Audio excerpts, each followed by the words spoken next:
Are your parents still with you? No, they passed, but thank you for asking. When? The last 7 years. My dad was about 6.5 years ago. My mom was about 3 years ago. I'm sorry. That's okay. How hard was that? It was, well, my dad was easier because he was going down, and then my mom was also going down. And I mean, they lived to almost 90, so I was a late. But it doesn't make it easier. No, but I have some issues with my mom's death, but I've processed it a lot. And issues like how? Just, having these last conversations that I didn't really get to have, but we had them throughout her life. Right. But, I was there so much, and I tried to time it. My sisters tried to time it, and then she just went in her sleep, which I guess is a good thing. But I was there. I was with my dad. My whole family was holding my dad's hands, looking in his eyes as he died. That's like insane. But it's like literally picture perfect Charles Dickens death. Like it was like, so people are like, dude, you understand how rare that is. And my mom, I wasn't there. So, but again, I was so spoiled, if I could say that, with my father's death, that I felt like my mother's death. I felt like, oh, I wish I was there. Yeah. But, I'd gone back and forth so many times, and I canceled stuff. And then I was like, I got to keep my life going. So I tried to schedule it. And so, well, you know that they were proud of you, right? I hope so. I really hope so. Did they tell you? Did they say, I love you, Jamie? I'm proud of you? They did during as my career was going, and there were moments, but I didn't have that end of life conversation with my mom, which I'm kind of bummed about. But we had it throughout her life. Yeah. But my sisters will say that. Look at all the stuff they said about you and blah, blah, blah. But, you question. I think, let me ask you this. This is selfish. Go for it. I don't know how to articulate it. Take your time. But we've covered a lot of things. But when your parents are dying, yep, or even before they're dying, were you almost like saying, I'll be okay. I'm prepared. I'm like, I feel like, and it's weird. Like, I feel like I'm going to be fine. I'll know how to deal with it. I don't want it to happen. And then it hits and it's completely different. Or were you sort of like, what was the juxtaposition? What was the feeling before and the feeling after? Could you prepare yourself for it? Do you have both your parents? I do. Okay, that's beautiful. It is, but there's a lot of history. There's a lot of things that will never be talked about, and they just won't be. Okay. And but I have forgiven, mm-hmm. and I think I'm fine with it. But my uncle, who's a psychologist, retired, so whatever. Mm-hmm. But he said to me, he goes, I said something, about my mom. And he goes, because death got brought up. She goes, you might want to, you should definitely see a therapist and talk to your therapist about this. And I go, but what? I just don't know how well you're going to do when your mom passes. And I go, what are you saying? I mean, it's like, because he knows the history and knows all these things. And I'm like, since you know all this, why are you saying that? But he thinks it's going to affect me differently than I think, which kind of scares me. So I'm not exactly sure what to do, but, because there's a lot of resentment in my family. There's a lot, but I've also, again, let it go as much as I can. A lot of therapy, a lot of that stuff. But there comes a time when it happens, you're like, and she always said this, and this was manipulative. She said, you only have one mother. Mm-hmm. And as a kid, you think about that. You only have one mother. You only have one mother, no matter how good, how bad, how complicated, how whatever. You do. And it's unfair to be told that, to think that. Mm-hmm. So I guess for me, I'm just, Hey there, folks. It's Michael Rosenbaum. And boy, have I got a huge announcement for you. This has been a long time coming, and it's finally here. I'm doing a live podcast. My podcast, Inside of You with Michael Rosenbaum, is going live. Yeah, for the first time ever on Wednesday, October 11th at the iconic Regent in Los Angeles. And guess what? I'm not going to be alone. We're bringing a guest you might remember. He's been on the podcast. He's a friend of the show, the one, the only, Zachary Levi. We're going to catch up on life and mental health, and we're going to have a really good time with all of you. I think you know that. We're going to make it a lot of fun. We're planning a Q&A maybe some fun games, other exclusive stuff you're only going to get by seeing it live. We're even hosting a VIP meet and greet for a small number of people before the show begins. Grab your tickets, mark your calendars, and get ready for the night of laughs, insights, and unforgettable moments. Tickets are limited, so don't miss your chance to join us on October 11th at the Regent in Los Angeles. Get your tickets now at insideofyoulive.com. This is going to be an epic night, so if you're in the area, come out and I'll see you there.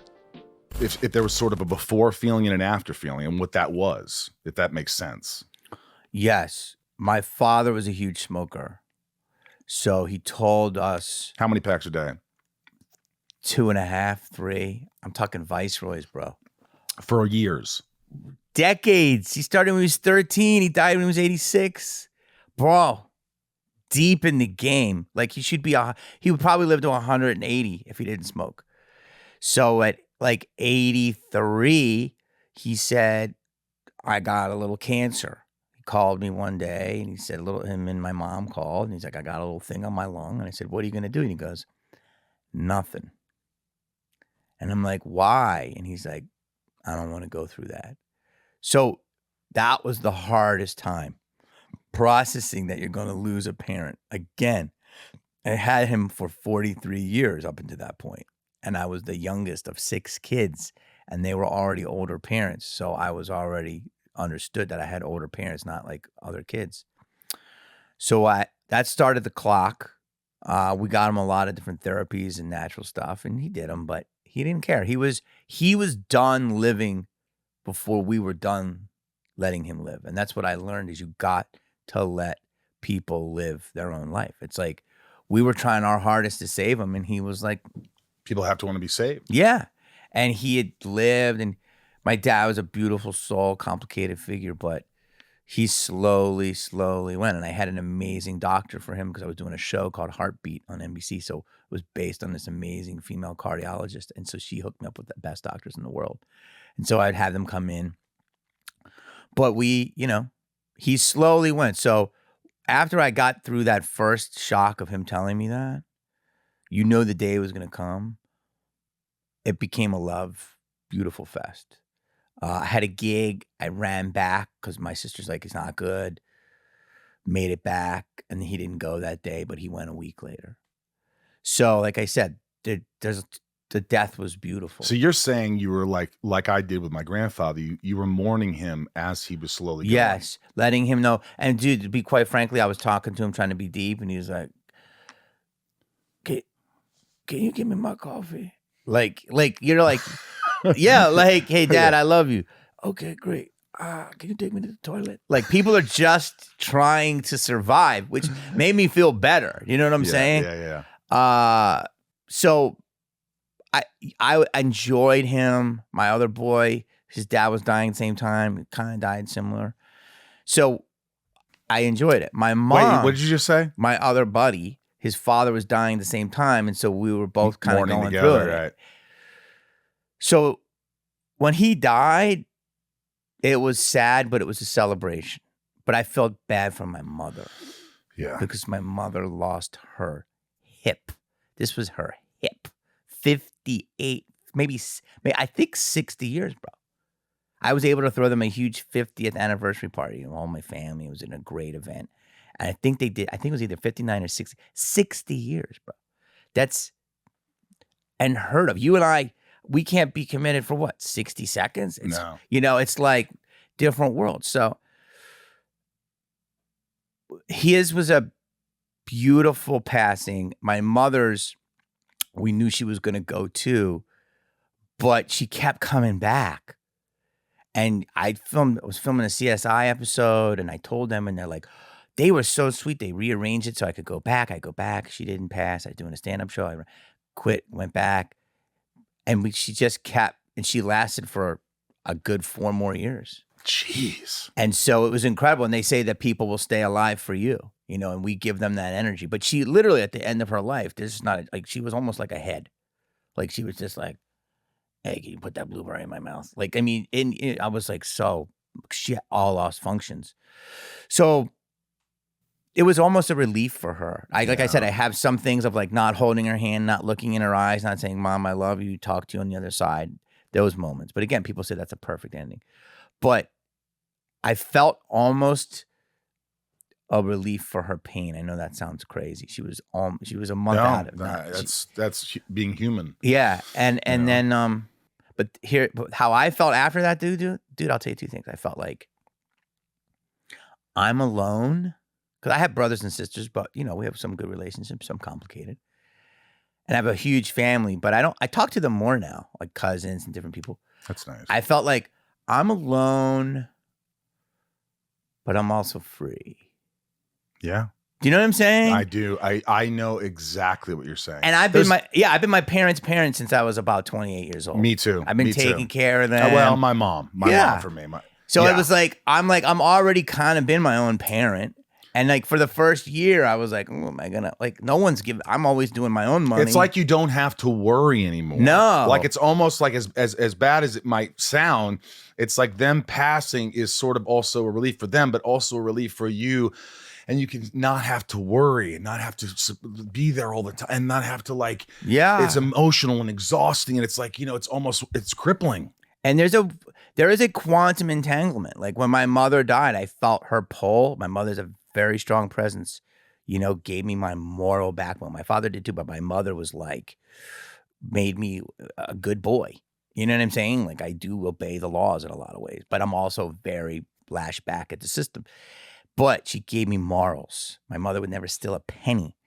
And so when she died, I felt this presence leave me, but I do know that she's imbued me with these beliefs that will never leave me. And like you said, I'm free to literally I'm Kung Fu. Remember Kung Fu? Mm-hmm. Walk the earth. So you feel like you're ready to live. I mean, we live. We live, but I know what you're really saying. Let it go and live more. Yeah, sometimes you don't do things in your life because you're like, what would my mother think? But then part of me is like, yep. Well, she's not here. But then part of me is still like, well, my mother like that. My brother says that. He'll say would mom like that? Don't do that. You know what I'm saying? So it's still kind She's dead. Let it be. Exactly. Good Lord. There's a lot of, it's amazing too. There's a lot of feelings, but at the end of the day, I'm going to tell you this. Make your peace, bro. I can't tell you this. Make your peace. Look in your mother's eyes. Tell her you love her. And then make sure that she's proud of you, that what you've done, what you've achieved and going on this world. And then just clean your side of the street. That's all I can tell you. Get me emotional, Kennedy.